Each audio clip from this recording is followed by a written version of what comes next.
So when you think about, when you're coaching others on boundaries in their business, what's the most common challenge that you see that people face and how do you guide them through it?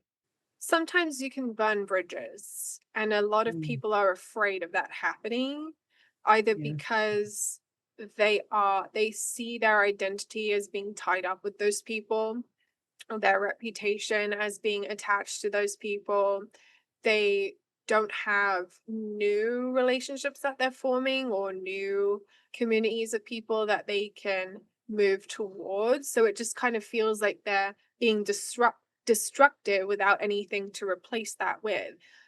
And Yeah. so when there are situations of codependency, you can notice it in particular where you're afraid to let go of that person, or you're afraid to upset that person, or be rejected, or pushed away, or excluded by those people because we don't have anyone else to fill that void, or anything else that can make us feel whole or enough. And so I think that's one of the most challenging things, is that we've got to be building the new and cultivating these new relationships and these new creative environments and accepting, nurturing, safe environments for us to lean into when we're dealing with these destructions of what we used to know. Because, I mean, I'm sure if anybody has moved away from where they grew up, they will have experienced this, where they go back and they see the people in their hometown and they kind of revert back to an older version of themselves that is not as mature, or not doesn't know themselves as well. And then when they move back to where they live now, or they go to a new place, they can operate from this identity of being more level-headed or more grounded or whatever they've evolved into. And so I think the same thing happens with people around us in general, or constructs that we've created, habits that we formed, behaviors that we exhibit. We can move away from them, but it's much easier to do that when we're replacing them with better, more nurturing things. So I Yeah. would say that's how I support them the most, is trying to inject some of that excitement and that newness and that Yeah. energy and that momentum, that yeah, just excitement for what's to come, so that they can let go of some of those things that aren't serving them and know that there's more for them to focus on and things they can build. Yeah.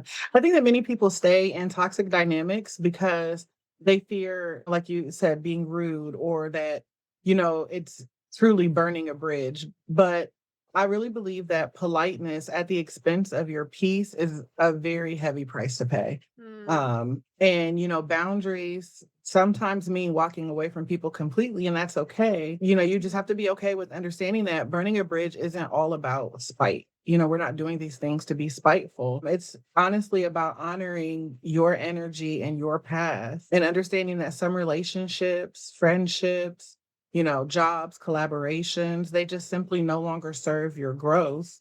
And continuing to invest time or emotion in them will just keep you trapped. It'll keep you stuck. And if you are a person who is wanting to grow, you have to be willing to let some things go. You have to be willing to burn some bridges in order to find a new route towards where you're headed. the burning of the bridges was always the thing that I was the most afraid of in terms of setting the boundaries. But I think everybody could have a different version of that. Like, I think it's Mhm. important to identify what is the thing that you're most afraid of happening if you set the boundaries. Is it that you lose people's respect? Is it that your reputation will be destroyed? Is it that your identity will change? Is it that you won't have as many people in your life? Is it that you'll be lonely? Is it that you'll be poor? Like, what is it that you're afraid of? Because then you can find out how to replace that in other ways, so that it's easier to let go of in Yeah. those unhealthy dynamics. Yeah. And I think that boundaries are often linked to like a deeper self-worth. And so it's important for people to truly start to spend time honestly with themselves and boosting your self-confidence, your self-worth, things like that, because it makes you stronger when it comes time to really set those boundaries. If you could leave one piece of wisdom about boundaries for entrepreneurs looking to build a life that nurtures their spirit, what would it be?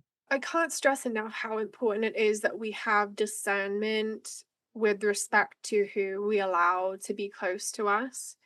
Yeah. I think sometimes we start a relationship with good intentions and maybe it does serve us initially, but then over time it is not helpful anymore. Or maybe we feel obligated to keep a certain relationship going because we were introduced by so and so, or they're connected to this thing and that thing, or it's part of our identity. But I think, we really have to step back and ask ourselves, what's really serving us in this moment? Who do we want to invest in, and who is giving back in ways that we are grateful for? I think even with friendships, romantic relationships, it's never about like, you're not keeping score of who does what or who puts in or takes out, but you do have an awareness of it if it feels relatively balanced. If you feel like I'm benefiting from this, they're benefiting from this. That's what relationships are. They do have to be mutually beneficial. And if one person is no longer benefiting, then you don't have to continue that relationship. And so whether it's a business partner or a client or a student or a company or a friend, like we have to really ask ourselves who's adding to our life and who's draining us, who's distracting us, who's holding us back. Yeah. Because if we're not willing to cut those people out and allow in the new people, we're just going to stay exactly where we are. I mean, they say that you Mm. become like the five people you spend the most time with, and I think there's so much truth in that. I Yeah. absorb so many of the ways of thinking and the values of my partner who I live with, but he's very different from me. And I can feel that we balance each other out. And I can feel that that's mutually beneficial, that I'm Mhm. imparting things on him too. And we're Yeah. still ourselves independently, but we are growing and learning from each other. Whereas there are other people who I'm very aware, like I'm distancing myself from them. They're not Yeah. helping me move forward. They're not helping me accept myself. And so I'm thinking, "Oh, that's a really negative person. I don't feel good when I'm around them."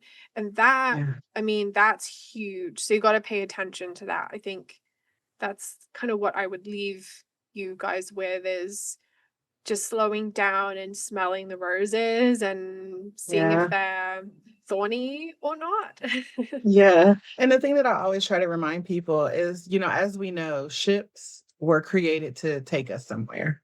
And so I think about relationships and friendships, companionships, whatever. And so if I'm in this relationship, if I'm on this ship, and I don't feel like I'm going anywhere anymore, then I just decided for me, it's time for me to get off the ship. Like it's time for me to jump ship. So regardless of how long I've been with a person, in this friendship or companionship, partnership, whatever, if I'm at a season in my life or a point in my life where it no longer serves me and it no longer, aligns with where I'm headed at this point now, I have to decline. Like I have to, just jump ship. And I'm able to do so unapologetically because I have a plan. And, one of the things that I learned while beginning to walk in my purpose is that not everybody's meant to go with you. And that's okay. It doesn't mean we don't love them. It doesn't mean that we won't cross paths again. We never know what that looks like in the future. So I'm okay with walking away from a person today and wishing them well because I have somewhere to be. There's a calling on me and I can't stop, that to make someone else feel good, to make someone else feel comfortable. Yeah. Um, so Yeah, and yeah, it's not always a linear path. Sometimes there's a yeah, big dip before we go up, because there's a recovery period, there's an adaptation, there's like a loss that we feel. And that's yeah, normal. That's okay. That doesn't mean that there isn't going to be the up afterwards. And so we have to think long term about these decisions. And it's easy in the day to day to just keep it going because we don't want the conflict. We don't want the loss or the sadness or whatever comes from it. But we yeah, have to think long term. I mean, we're here for a long time, hopefully, and yeah, we can continue to grow. We can continue to nurture ourselves and create even more exciting, fulfilling lives. And we can't do that if we just stay stuck on the ship